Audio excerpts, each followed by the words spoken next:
More clearly Look, than let that. me just stop you now right there, because you're doing something here, which I am not doing and I will not do. Throughout these entire broadcasts, you're quoting me out of context, out of order, and I might add, I have participated in all these interviews without a single note in front of me. Well, it is your life, Mr. President. Now, you've always maintained that you knew nothing about any of this until March 21st. But in February, your personal lawyer came to Washington to start the raising of $219,000 of hush money to be paid to the burglars. Now, do you seriously expect us to believe that you had no knowledge of that? None. I believe the money was for humanitarian purposes, to help disadvantaged people with their defenses. Well, it was being delivered on the tops of phone booths with aliases and at airports by people with gloves on. That's not normally the way lawyers' fees are delivered. Look, I have made statements to this effect before. All that was Haldeman and Ehrlichman's business. I knew nothing. Okay, fine. Fine. You made a conclusion there. I stated my view. Now let's move on. Let's get on with the rest of it. Hold on. No, I don't want to If continue this. Haldeman and Ehrlichman were the ones really responsible, when you subsequently found out about it,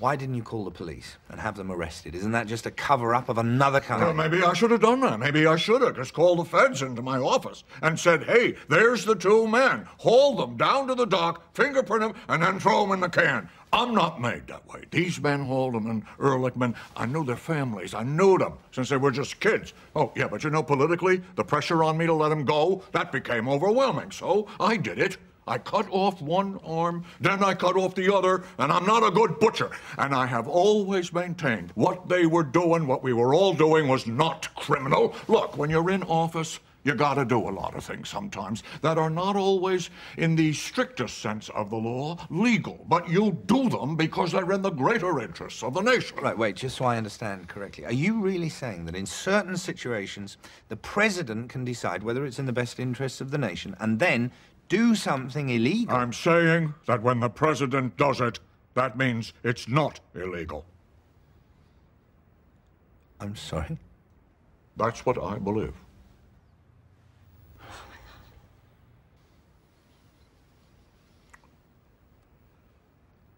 But I realize no one else shares that view. So, in that case, will you accept, then, to clear the air once and for all, that you were part of a cover-up and that you did break the law?